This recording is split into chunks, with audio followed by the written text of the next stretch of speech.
السلام علیکم ورحمۃ اللہ وبرکاتہ۔ آئیے ہم اور آپ مل کر انتہائی عقیدت و محبت کے ساتھ اپنے اور ساری کائنات کے مرکز عقیدت انیس بے کساں چارہ ساز درد منداں ہم غریبوں کے غم گسار مصطفیٰ جان رحمت حضور احمد مجتبی محمد مصطفیٰ ارواحنا فدا صلی اللہ تعالی علیہ وسلم کی بارگاہ بے کس پناہ میں جس طریقے سے میں پڑھا ہوں آپ بھی میرے ساتھ مل کر مرد حضرات بلند آواز سے اور عورتیں اپنی آواز میں پڑھیں۔ الصلاۃ والسلام علیک یا رسول اللہ، الصلاۃ والسلام علیک یا نبی اللہ،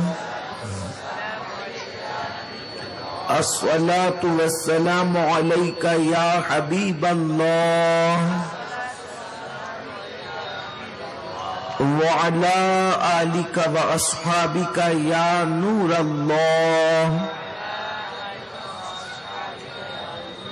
صلی اللہ تعالی علیہ وسلم۔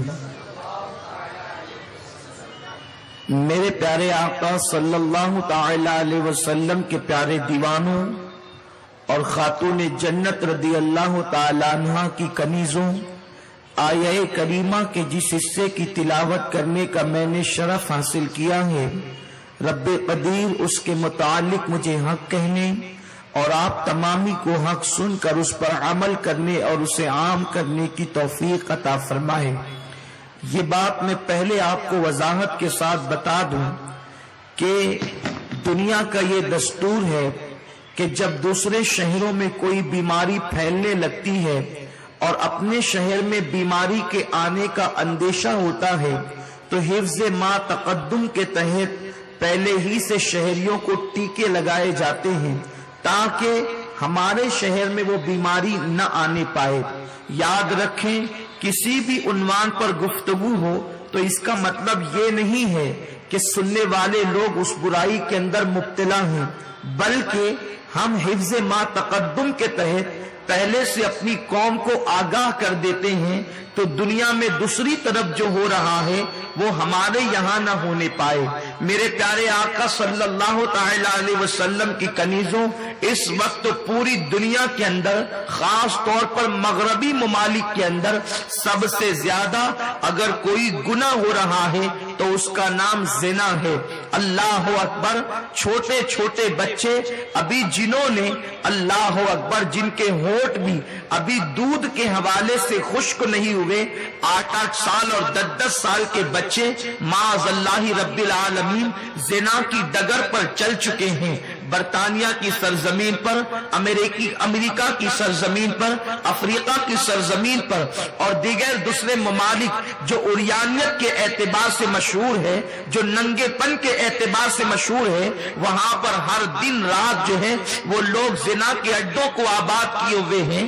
اللہ اکبر، بتایا جاتا ہے کہ وہاں پر سال میں کم و بیش 10,000 بچے بغیر باپ کے پیدا ہو رہے ہیں۔ اے خاتون جنت رضی اللہ تعالی عنہ کی کنیزوں، اور یہ برائی دن بدن بڑی تیزی کے ساتھ بڑھتی جا رہی ہے۔ ہمارا ملک ہندوستان جو محبتوں کا ملک ہے، جو غیرتوں کا ملک ہے، جو حیا کا ملک ہے، جو اپنی تہذیب اور تمدن کا ملک ہے، یہ وہ ملک ہے کہ چند مقدس مقامات کے کوئی تشنا چند مقدس مقامات کو جو ہے وہ چھوڑ کر کے اگر کوئی یہ بات کہتا ہے سارے جہاں سے اچھا ہندوستان ہمارا، ہم بلبلے ہیں اس کی، یہ گلستاں ہمارا، تو ہمیں اس پر کوئی اعتراض نہیں ہے۔ میرے پیارے آقا صلی اللہ تعالی علیہ وسلم کے پیارے دیوانوں اور اے خاتون جنت رضی اللہ تعالی عنہ کی کنیزوں، جب بڑی تیزی کے ساتھ گناہ بڑھ رہے ہیں ہندوستان کی سرزمین پر بھی کبھی یہ برائی آ سکتی ہے، یہ برائی جنم لے سکتی ہے، اس لیے کہ لوگ مغرب سے اتنی محبت کرنے لگے، لوگ مغربی تہذیب سے اتنی محبت کرنے لگے کہ مغربی تہذیب ان کو جو دے رہی ہے وہ ساری چیزیں لینے کے لیے تیار ہے۔ اگر شراب کا نام بدل کر کے ہمیں وہ پلایا جا رہا ہے تو مغرب کی بنیاد پر لوگ وہ بھی پیتے جا رہے ہیں اور یانیت کی طرف لے جایا جا رہا ہے، تو مغرب کی بنیاد پر لوگ وہ بھی جاتے ہوئے نظر آ رہے ہیں۔ غرض کے جو گناہ مغرب میں عام ہوتا جائے گا لوگ اس کو جو ہے وہ قبول کرتے جائیں گے، ننگے پن کی طرف جا رہے ہیں اور یانیت کی طرف جا رہے ہیں، بے حیائی کی طرف جا رہے ہیں۔ لیکن یاد رکھو ہمارے لیے مغرب آئیڈیل نہیں ہے، ہمارے لیے ویسٹرن کلچر آئیڈیل نہیں ہے، ہمارے لیے مصطفیٰ کریم کی زندگی آئیڈیل ہے، ہمارے لیے قانون اللہ کا کلام ہے۔ اللہ تبارک و تعالی قرآن مقدس میں ارشاد فرماتا ہے لا تقربوا الزنا، زنا کے قریب بھی مت جاؤ۔ زنا کرنا تو دور کی بات ہے، میرے رب نے فرمایا زنا کے قریب بھی مت جاؤ، اس لیے کہ زنا کیا ہے؟ اللہ پاک ارشاد فرماتا ہے انہو کانا فاحشۃ وساء سبیلا، کہ یہ تو بہت برا راستہ ہے، یہ تو فحش چیز ہے، یہ تو گندی چیز ہے۔ اللہ اکبر، زنا کیا ہے؟ میرے پیارے آقا صلی اللہ علیہ وسلم کے دیوانوں اور ایک خاتون جنت کی کنیزوں، انسان اگر کوئی گناہ کرتا ہے اس کے گناہ کے حوالے سے اللہ تبارک و تعالی کریم و رحیم ہے۔ بعض گناہ ایسے ہیں جو بغیر توبہ کے میرا مولا خود ہی معاف فرما دیتا ہے، لیکن بعض گناہ ایسے بھی ہیں کہ جن کو اللہ تبارک و تعالی توبہ کے بعد معاف کرتا ہے۔ بعض گناہ ایسے ہیں جن کو معاف نہیں کیا جاتا بلکہ اس کی سزا قبر میں دی جاتی ہے، آخرت میں دی جائے گی۔ لیکن ایک گناہ ایسا بھی ہے انسان اگر وہ گناہ کر لے تو اس کی سزا اس کو بھی ملتی ہے، اس کی سزا اس کے بچوں کو بھی ملتی ہے، حتیٰ کہ اس کی سزا اس کی آنے والی نسلوں کو بھی ملتی ہے۔ اسی گناہ کا نام زنا ہے۔ زنا وہ بدترین جرم ہے جس کی نحوستیں نسلوں تک باقی رہتی ہے، جس کی بے برکتی نسلوں تک موجود رہتی ہے، نسلیں تباہ ہوتی ہے، نسلیں بے حیا ہوتی ہے، نسلیں برباد ہوتی ہے۔ میرے آقا مصطفیٰ کریم صلی اللہ تعالی علیہ وسلم فرماتے ہیں، مشکات شریف کی حدیث کا مفہوم ہے، آقا کریم صلی اللہ علیہ وسلم نے فرمایا جب کوئی مرد یا عورت زنا کے اندر مبتلا ہوتے ہیں تو اس وقت تو ان کا ایمان ان کے سینے سے نکل جاتا ہے اور چھتری کی طرح سایہ فگن ہو جاتا ہے۔ اگر زنا کرتے کرتے ان کو موت آ گئی تو وہ اسی بے ایمانی کی موت مرتے ہیں۔ زمین رب کی بارگاہ میں چیخ چیخ کر کہتی ہے اے اللہ، یہ زنا کرنے والے مجھ پر زنا کر رہے ہیں، تو مجھے اتنی قوت عطا کر دے تاکہ میں دو حصوں میں تقسیم ہو جاؤں اور ان کو اپنے اندر دبوچ لوں۔ زنا کرنے کی بنیاد پر انسان کے چہرے کا نور چھین لیا جاتا ہے، زنا کی وجہ سے روزی سے برکت اٹھا لی جاتی ہے، زنا کی وجہ سے عمر کم کر دی جاتی ہے، زنا کی وجہ سے مہلک امراض میں مبتلا کر دیا جاتا ہے، زنا کی وجہ سے مومنوں کے دلوں سے محبت نکال دی جاتی ہے، زنا کی وجہ سے بے برکتی گھر کو دیکھ لیتی ہے۔ میرے پیارے آقا صلی اللہ علیہ وسلم کی کنیزوں، اسی لیے میرے رسول نے فرمایا اللہ کا قانون بھی ہے کہ اللہ اکبر، اگر کوئی شادی شدہ مرد یا عورت زنا کریں اور اسلامی ملک کے اندر اگر وہ ثابت ہو جائے تو اس کو جو ہے وہ سنسار کرنے کا حکم دیا جاتا ہے، اس کو پتھروں کے ذریعے سے ہلاک کرنے کا حکم دیا جاتا ہے۔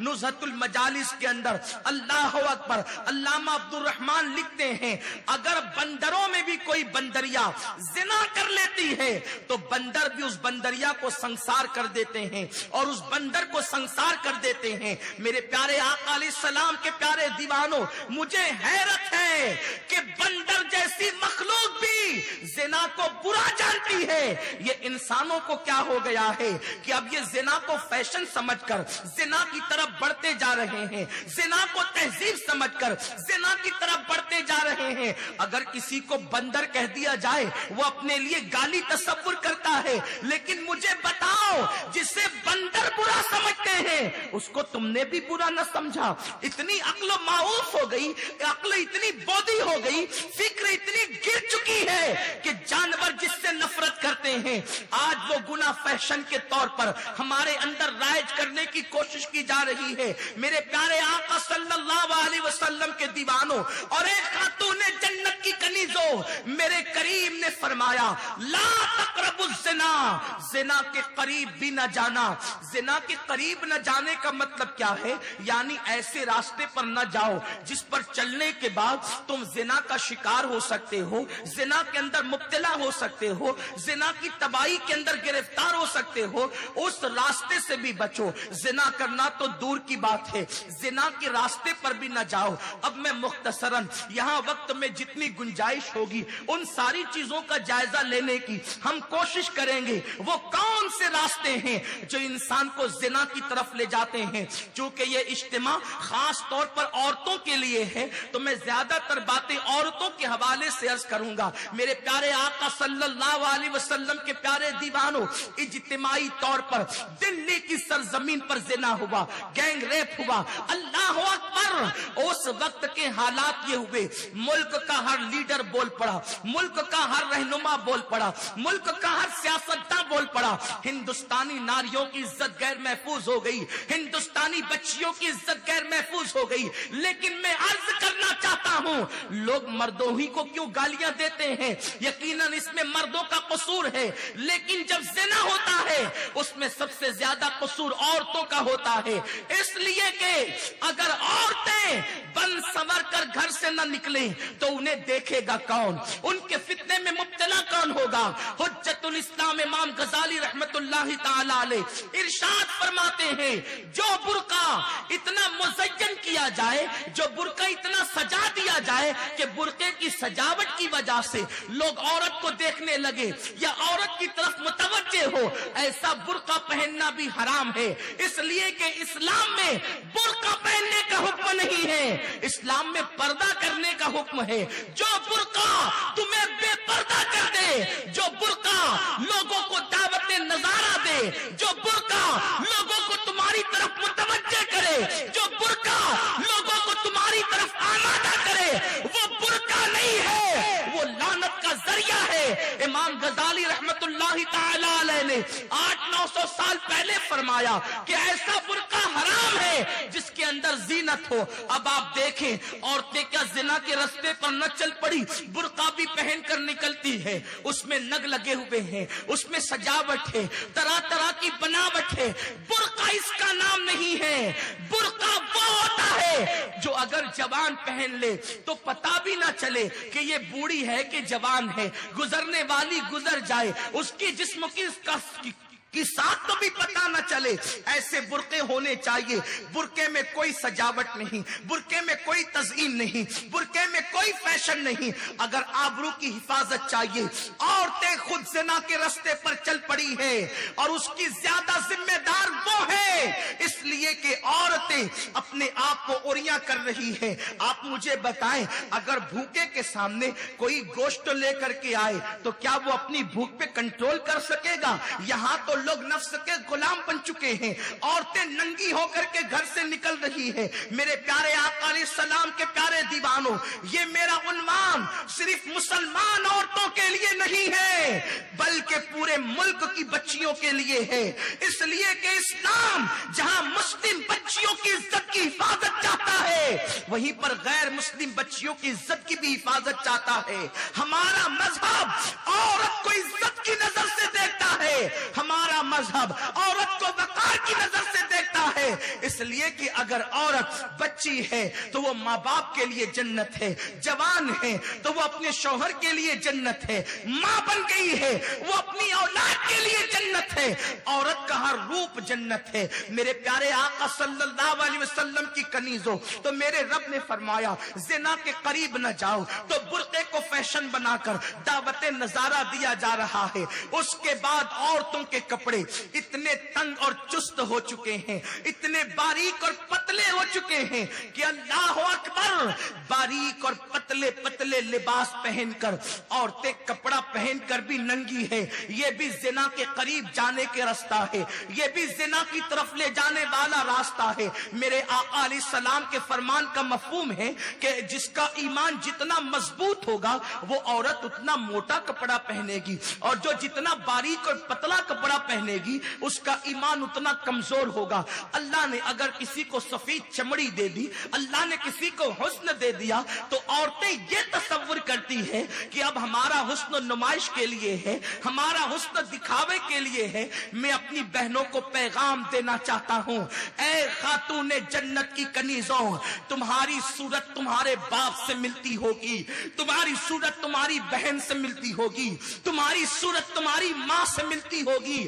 فاطمہ اس عورت کا نام ہے جس کی صورت محبوب خدا سے ملتی تھی، جس کی زلف واللیل کی قسم اللہ نے قرآن میں یاد کی ہے۔ فاطمہ کی صورت اس محبوب خدا سے ملتی تھی جس کے رخ بددہا کا چرچا قرآن کے اندر موجود ہے۔ فاطمہ کی صورت اس محبوب خدا سے ملتی تھی، لیکن خدا جسم کی نمائش کرنا تو دور کی بات، سجدہ اس پہ لعنت کرتی تھی۔ فاطمہ کے پردے کا حال یہ تھا کہ سجدہ فاطمہ کے دوپٹے کو کبھی چاند و سورج نے بھی نہیں دیکھا، باپ کی چوکھٹ انگال کر کے کبھی باہر بھی نہ نکلی۔ آپ کا حال یہ تھا، آپ کے نقش قدم کو کبھی زمین کے ننگے حصے نے نہیں دیکھا۔ اللہ اکبر!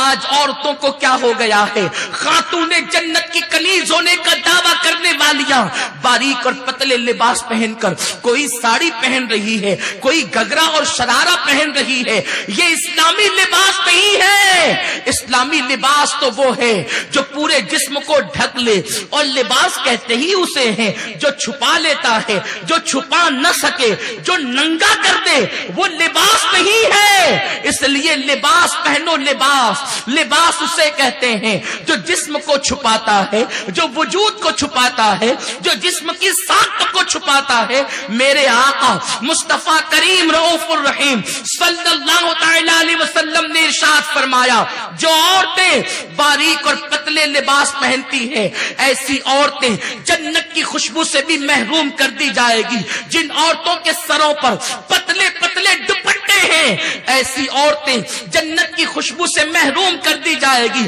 خواتین اسلام ذرا غور تو فرمائے، میرے آقا نے فرمایا، میں شب معراج جس وقت میں نے جہنم کا مشاہدہ کیا تو میں نے عورتوں کو جہنم کے اندر اوندے منہ لٹکے ہوئے دیکھا۔ میں نے پوچھا جبریل یہ کون عورتیں ہیں؟ جبریل امین نے عرض کیا یا رسول اللہ، یہ آپ کی امت کی وہ عورتیں ہیں جو کپڑا پہننے کے بعد بھی ننگی رہتی تھی۔ صحابہ نے عرض کیا آقا اگر کوئی کپڑا پہنے گا تو وہ ننگا کیسے رہے گا؟ میرے سرکار نے فرمایا یعنی وہ اتنے پتلے اور باریک لباس پہنتی تھی کہ کپڑا پہننے کے بعد بھی ننگی رہتی تھی۔ گویا کہ پتلے اور باریک لباس یہ بھی زنا کا راستہ ہے۔ اس کے بعد میرے آقا نے فرمایا کوئی عورت ایسا زیور نہ پہنے جس کے اندر گھنگرو بندھا ہوا ہو، اس لیے کہ گھنگرو والا زیور اگر عورت پہن کر کے چلے گی تو گھنگرو کی آواز پیدا ہوگی، اور جب گھنگرو کی آواز پیدا ہوگی لوگ اس کی طرف متوجہ ہو سکتے ہیں۔ یہ بھی گویا کہ زنا کا راستہ ہے۔ پھر میرے آقا نے فرمایا عورت اپنے جسم پر خوشبو لگا کر باہر نہ نکلے، اس لیے کہ جب عورت خوشبو لگا کر باہر نکلے گی تو لوگوں کی ناک میں اس کی خوشبو آئے گی تو لوگ اس کی طرف متوجہ ہوں گے۔ یہ بھی زنا کا راستہ ہے۔ ایک مرتبہ سیدنا فاروق اعظم کی ناک میں خوشبو پہنچی، آپ نے پلٹ کر دیکھا تو عورت قریب سے جا رہی تھی۔ آپ نے کوڑا اٹھایا اور اس عورت کو تان دیا، فرمایا ظالم تو خوشبو لگا کر نکلتی ہے، مردوں کو اپنی طرف متوجہ کرتی ہے، اس کے بعد اگر تجھے اس کیفیت میں دیکھا تو تجھے کوڑے لگائے جائیں گے۔